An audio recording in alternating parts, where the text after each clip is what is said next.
Today, I will be showing you a thriller/drama from 2017 titled Super Dark Times. Spoilers ahead. Watch out and take care. The story begins when we see a broken window in a high school classroom. Inside the room is a dead deer. Students surround the deer and look at it in awe. When the police arrive, they tell everyone to leave. As they do, one of the officers kicks the deer's corpse. Zach Taylor and Josh Templeton are two high school students. The boys are at Zach's, rating the girls in their school's yearbook. As they do so, they get to a girl named Allison Bannister. Both Zach and Josh seem to be interested in the girl. Then they decide to go to the supermarket to get some food. As they wear jackets and boots, Josh complains about the cold. They go to the market on their bicycles, where they meet a friend Daryl and a guy their age named Charlie. Then they get food from the supermarket along with a packaged dry squid. The boys try the squid and hate it. They leave for the town bridge. It is closed for some reason, but they still go inside and hang out. Later, the duo separates from the group. As they walk to Zach's home, they come across a group of bullies. Zach urges Josh to ignore them, but Josh attacks the leader when he mentions his brother. The bully dominates Josh but eventually lets him go. On his way back, Josh curses them. Zach then takes him to Allison's house. He knows it from their previous bus route. Josh tells him that he likes Allison because of an incident at art class when she had glue over her hands which reminded him of sperms. Zach jokingly shouts penis, which causes someone to turn the lights on in the house. They flee from there. They finally get back to Zach's house, and his mother asks them if Josh is staying. She is relieved to hear he is not because she hasn't made food for 3 people. After Josh leaves, Zach's mom tells him that some girl named Allison had called him. Surprised, he goes into his room with the phone and calls her back. Allison's brother picks up the call and tells him that he is not there, but she shouts from behind to give her the phone. She then invites him and Josh to her birthday party happening at Megan's. The following day, they are at school. Zach notices Allison in the hallways and stares at her. Just then, Josh comes from behind him and starts talking. After school, the duo, along with Daryl, is at Josh's house. They talk about his brother, and Daryl asks to see his room. His room is filled with pictures of girls and collective weapons. Daryl jumps on the waterbed and finds a stash of weed on the side table. He pleads to Josh to try some, but Josh refuses, saying that his brother will ask for them when he is back. He then proceeds to show them his brother's katana sword. It is sharp enough to cut someone. They watch it in awe. Josh then suggests they slice milk cartons with it. So, the group leaves for a meadow nearby. Charlie from earlier is there too. As they cut the water-filled cartons with the katana, Daryl starts smoking in the back.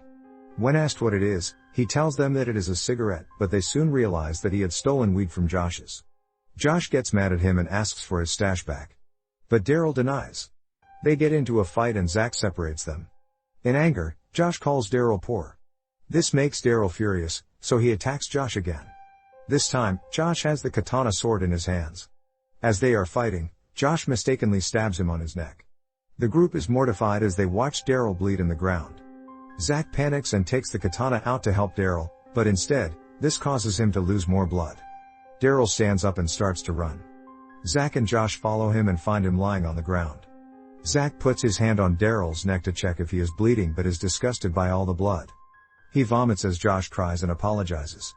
The 3 of them hide the body and the sword and flee. On the way to his house, Zach punches a wall in frustration and hurts his fist. When he is home, he is surprised to see Allison waiting for him with his mom. They go to his room where he mends his wound and talks to her for a while. They are almost about to kiss but stop midway. After Allison leaves, Zach goes to bed. The following day, Josh doesn't come to the school. When school ends, Zach goes to see Charlie. He acts as though he has never been friends with Josh and tells him he doesn't remember that day. He wants to have no association with them. After hearing that, Zach goes to Josh's home to check upon him. He knocks on the door, but Josh doesn't open it. Zach is back home and anxious. Just then, his mother asks him about Daryl. Daryl's mother called her and said he hadn't been home since yesterday. She also mentioned that he was at Josh's. Zach lies to her and says that Daryl was never at Josh's. Worried, his mom asks him to always stay close to the house. That night, Zach gets a nightmare about Daryl. He has a sharp pain in his stomach when he wakes up. It is because of the medicine he took because he couldn't sleep. The following day, everyone at school is talking about Daryl going missing. The school announces that they are just rumors and encourages anyone who has seen Daryl to report it to the office. That day after school, Zach again goes to Josh's. This time, his mother opens the door. She tells him that Josh has not been feeling well. She knocks on his room, but he doesn't answer. Still, she lets Zach go in. He goes into Josh's room to find him playing video games. He tells him that this is not the right time to draw attention, so he should come to school. Both of them cannot sleep at night. Zach wants to go to the crime scene again to check on the body, but Josh is against the plan. Josh still has Daryl's bag. He decides to burn it, but Zach asks him not to do anything before discussing it with him. After sitting there in silence for a while, Zach loses his control and tells Josh that it was just an accident. He then invites him to Allison's party. But Josh hasn't had much sleep, so he denies it. The next day, Zach falls asleep in his classroom and dreams about going to where they hid the body. He removes the leaves to reveal that Daryl's corpse has changed to Allison's. In the dream, he kisses her as Josh watches them from behind. Later, he is in the library, where he hears a bunch of kids say that Josh got in trouble for cursing at his teacher. He spies on Josh in his detention class. Later that night, he goes to Allison's party and is welcomed by Megan. He goes to see Allison and finds her in a room with several other people. She kisses him on the cheek to greet him. Just then, he sees Josh in the room as well. They all sit down, and Josh gives Allison some weed as a birthday gift. Zach takes him aside and inquires about the weed, but Josh dismisses it. Their bully, Senior John Wickham, asks Josh about the weed. He promises to link him with a dealer. Seeing everyone smoke, Zach leaves the party but is stopped by Allison outside. She tries to kiss, but he stops. Eventually, he leaves the party. The next day Zach is in his classroom when a guy in his class tells him that John Wickham, who was at the party last night, was found dead. Apparently he fell off the bridge. He and Allison talk about John later that day, after which he walks her home. She kisses his forehead and asks Zach to come over, but he doesn't answer her, so she goes inside. When Zach reaches his home, his mom isn't there. She has left a message on the answering machine telling him that she will be home late. He takes a torchlight and flees to the place where they hid Daylin's body. He searches for it and finds Daylin's decaying corpse, but the katana sword is nowhere to be found. He rushes back to his house again and calls Charlie. He tells him that Josh might have killed John Wickham. Zach thinks that Josh has taken the sword from its hiding, slashed Daylin's fingers with it, and also killed John.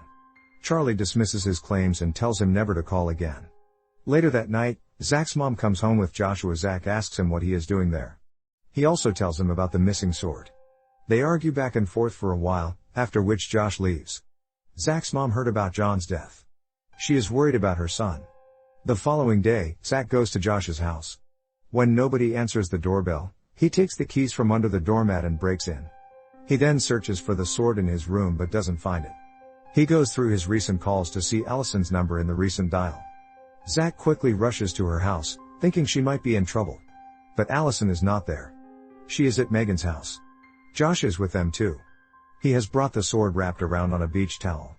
Meanwhile, Allison's brother answers the door. He tells Zach that she is at Megan's. He then hurries to Megan's house. Josh is there to sell them weed. He offers it for free in hopes of impressing Allison. The girls are still unaware of the sword. They go into Megan's room to smoke. Josh follows from behind with his sword still hidden in the towel. The girls offer Josh the blunt, but he refuses to have it. Allison asks what is inside the towel. He shows them the sword. Megan is fascinated by it and plays with it while Allison lays on her bed smoking. Zach, on the other hand, seems to have forgotten Megan's home. He runs around the street looking for it. When he finally finds it, he goes inside without ringing the doorbell. He takes a little shovel as a weapon and carefully goes upstairs. He opens her door to reveal a dead and bloodied Megan lying on the bed while Allison is tied with Christmas lights on the side of the room.